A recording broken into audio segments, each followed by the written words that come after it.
All right, this video is sponsored by Oxilam Auto Accessories LED lights M55 series. Usually when I get a product, I try to look at it first and if it's worth making a video, reviewing it. But one of the things I liked about this one is the fact that they actually make it look, well, it doesn't matter how they look because they're inside the light bulb, but the size. That's the original light bulb, and this is the ones that they sell you. Get two LEDs. You see how it's not just an LED. It's low and high beam, and the way it looks, it's not just like this one out here. Junk. I've tried those before. I've had them before. They make no difference. It's pretty much just for looks, but when you're inside looking at, like you're sitting down in your car and looking outside, they're spread out everywhere. You hardly see. So yeah, this Sylvanias, you guys see that blue tint? Junk. When you guys turn them on, you don't see that blue at all. I mean, they try to fool you, but you don't see them. They're pretty much the same as that. Don't waste your money. I tried them before. When I remember buying them, they were pretty expendy. These ones, I think they were like $60 at Walmart. And I already tried them on. These things look very, very cool. I mean, they look bright. They're white. It looks like if it's a newer car. I mean, if you see that car coming towards you at night, it looks like it's a newer car. I mean, it makes it's so white, bright. This ones, they're bright too, but the only downfall is, you guys know, the wiring, the ballast, separated. There's some cars I know so, because there's some cars where you barely get enough space or enough room to where you're gonna put that on. That's where you struggle the most. And you guys remember the older ones where the ballast was more square, and you put the light bulb and then you attach the wires and whatnot. I mean, yeah, they're okay, but then again, the ballast, you guys remember the ballasts you would have issues where the ballast wouldn't work. Overall, you guys are gonna see the before and after, and hopefully you guys can, if you guys want to, I'd recommend them. They, like I said, the size is very small, fan is integrated, and the ballast is integrated inside. How do they do that? I don't know, but it's pretty small. You guys can see the little vents. You can see the fan in there. You can barely catch the fan, but yeah, it's in there. I don't know how they do that, but the fan is in there. It's crazy. So let's try them out and see what they do, and just go online, pick them up. That's how much I got the bill for, but obviously it's free if I make the video. But I recommend them. I already tried one on and it looks good, so let's try both of them and then let's see the before and after. All right, so what do we have here? We have an engine or a short block from a Forester, short block from now back 2007, 2004, 3. And I know some of you guys in this videos or watching my videos is because you guys want to learn and you guys want to prove myths, watch myths that are being proven. I try to prove them. If you guys look at this engine, has a high compression piston. This one has a low compression piston. I already knew this was happening because this is what this video is about. I'm going to explain it to you guys. This block, that Subaru Outback, I'll show you guys a picture. You guys remember when I went 75% off, this long block cost $125. I knew it because this engine comes, it's sort of like a VTEC. It has, on the cylinder heads, it has some solenoids and it acts like a VTEC. The Foresters don't have that. Some of the Outbacks too, some of the Imprezas also do have those solenoids. So some of you guys are going to criticize, some of you guys are going to say whatever you guys want to say. I'm showing it and I'm doing it because I've done it before. It works. I learned it when I was like 14, 15 in a Toyota pickup that I bought, and the piston was dome, and the cylinder head that I had, it wouldn't work in it. I don't know why. I believe I believe after later down the road, I found out that the older Toyotas had the pistons very dome, or that, so they wouldn't work with the new cylinder or with a newer cylinder head. I learned that the hard way, grinded it down, drove it for years, nothing happened. So I kept that in my mind, and who knew, you know, later down the road that caught up to me, and I bought a Subaru, and I didn't know this, and I remember that the pistons were different. Big deal, right? Some cars you can change them. Okay, better, high compression. But we get to the cylinder heads. The cylinder heads is a different story. You see how the square chamber changes? This one has more of a square chamber. This one's a round. You guys can see it right there. If you guys recall, you could be looking like a GSR and a B16, pretty much the same, but they're both VTECs, right? Well, in this ones, you cannot mix the heads. This head will not work with that block I just showed you guys with the dome pistons. The pistons will hit right here.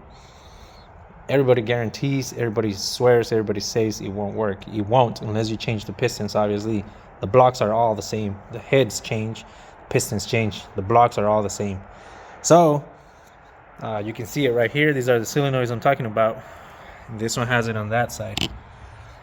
So this head would be that one. This is another head. This one's upside down, or is the wrong side, but this head would be that one. This one doesn't have any solenoids. Low compression, high compression. If I was to put that head the way it is right now, it ain't gonna work. It's gonna hit, the piston's gonna hit, it's gonna lock. Like I said, I learned it the hard way. This is where I come in and I try to help those people that accidentally bought the wrong block, and they think, oh, you know, the car was wrecked, everything seemed fine, or you guys heard the engine run and you guys didn't know, they didn't tell you that, and you buy the block and you're excited and you buy it and you're stuck with it. It won't work. You can change the pistons, but you don't have to. What we're gonna do is we're gonna notch this down, we're gonna grind it. Yes, sounds sketchy. We're gonna grind it, and then we're gonna hit it with a Dremel, and it's gonna work. This is why I'm doing this video, for those people that accidentally buy things that are not the right ones. You don't have to go and get another one. Maybe some of you already went through that. I also did it in an RSX. I bought an auto RSX. It had a rod knock, and then I went and I bought another block from an EP3. The EP3 was manual. The RSX was automatic. K28.3, right? Everything sounds the same. Everything looks the same. Well, surprise, the cylinder head is different. I didn't know that. The cylinder head is different on the autos, and the whole engine is different. Well, obviously, pistons in the head was different. And I tried bolting it on, and it locked on me, and it locked on me. And you guys remember those things are very tedious to work on. Well, it was still outside, and I took it off. Sure enough, I found out there was a little dent on the piston. You can see where it was hitting on the head. Surprised, they're different. So I did the same thing. I got the Dremel and I started notching it down, and it will work. It is true, an engine has to be, supposedly the pistons are balanced and their weight and whatnot. It is true, but you guys got to remember, I've seen worse. I've seen pistons that are dented because something dropped on them. I've seen pistons where the carbon is very a lot of carbon on them. They still work fine. I think if it's not a racing engine, it's a car that's been daily driven, that's going to be daily driven, and you guys can sit here and learn, or you guys can sit here and criticize, but at the end of the day, I've done it like 10 times and it works good. I don't remember one coming back because it runs funny. You guys are here to witness it. I'm gonna grind those down. I'm gonna Dremel them, hit them with the Dremel afterwards.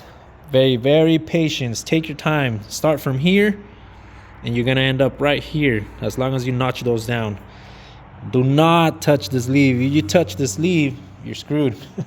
And it's simple as that. You cannot touch the sleeve. You cannot grind it. You cannot nothing. What I do is I put tape around them. I tape them, and I do one at a time, and I take my time. Don't rush it. Take your time. So we're gonna do that. You guys are gonna witness it, and that's for those of you that are trying to, you bought something wrong and or in the future, if you guys see something like this and you think you don't have an option, there is another option. So I'm here to save you guys time and money if you guys are in that situation or get in that situation. All right, I just did the other side and I'm gonna do this one. Always make sure I use this tape for this occasions, because you know this tape, what do they call it? I can't remember what it's called, but they use it a lot on the vents.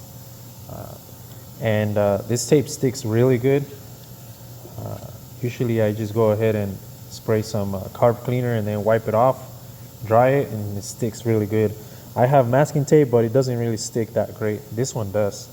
So I already did the other side, but I'm gonna wait so you guys can see the end results. But this one, it's next. What I do, I tape it all and then just go with the blade around it, and it works really good.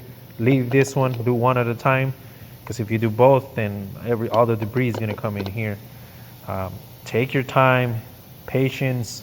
The way I do it, I hit it with the grinder. I'll show you guys.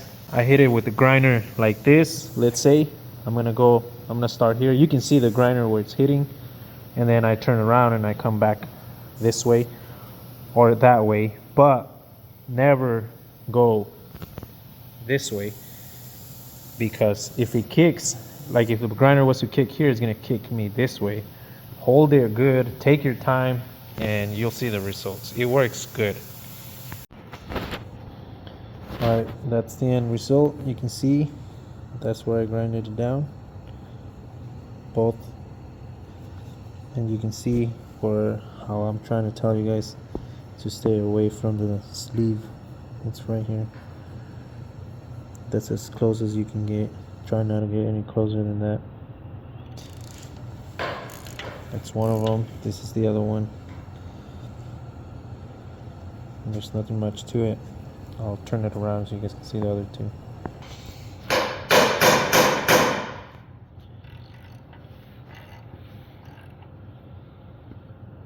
So that's it. That's nothing much. Not a rocket science. Now we're gonna go ahead and bring those heads, put the gaskets, new gaskets, and bring the heads and torque them down and call it a day.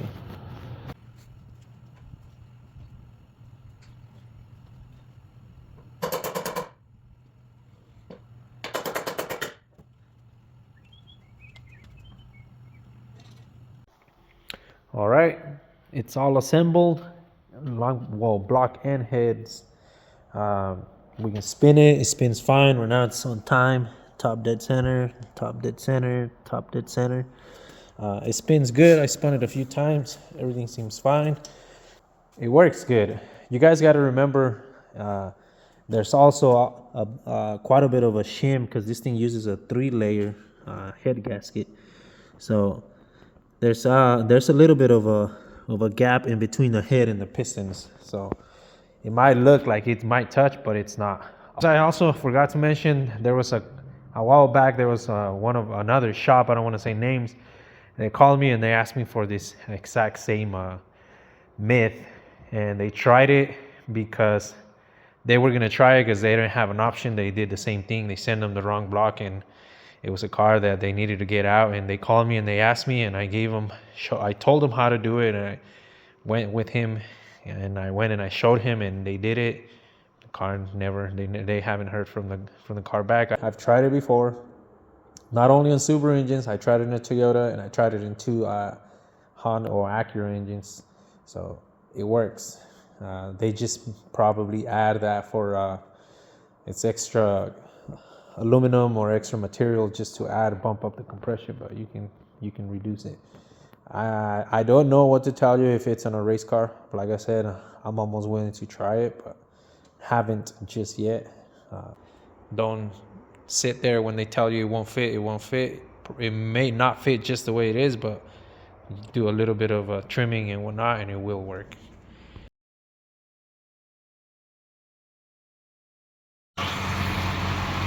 All right, well, there's a video. There's those shaved pistons, or grinded down pistons. You can hear it, you can see it. It runs, idles very good. Like I said, everything is normal. The only thing is you're removing that extra material on the piston, and other than that, it pretty much becomes the same thing. I didn't want to remove the pistons. I can do the pistons, but it's a lot of work, especially on these boxer engines. I didn't want to go through none of that process, so I've done it before. It works good. Just wanted to show you guys what you can do when you're out of resources, or you don't have money, or you accidentally bought the wrong block or the wrong heads. It's not just in Subarus, Hondas, Toyotas. I'm sure there's more. The same thing will happen. So hopefully that teaches you guys something and it gets you guys out of a bind spot. We're just gonna go ahead and detail it, get it all cleaned up, and drive it around, make sure there's no leaks. It bleeds itself, fans kick on, and post it up for sale. So that's that. All right, so this is the before. You can see it's just pretty much a spotlight. That's what regular lights are known for. And also you can see just regular headlights. You know, pretty yellowish, orange looking. Yeah.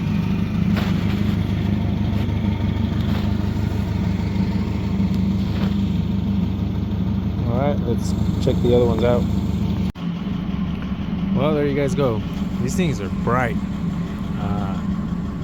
They're pretty bright, they're pretty cool, and not only that, but it also makes the car look a lot nicer. You guys can see it looks like really bright. You can't catch it in the camera maybe, but these things are white. They're like, they look, well, I mean, they're LEDs. They look like if the car had HIDs. See? They're pretty clear. So, big old difference.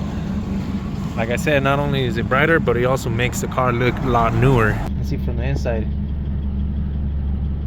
I mean, the headlights are not adjusted, but besides that point,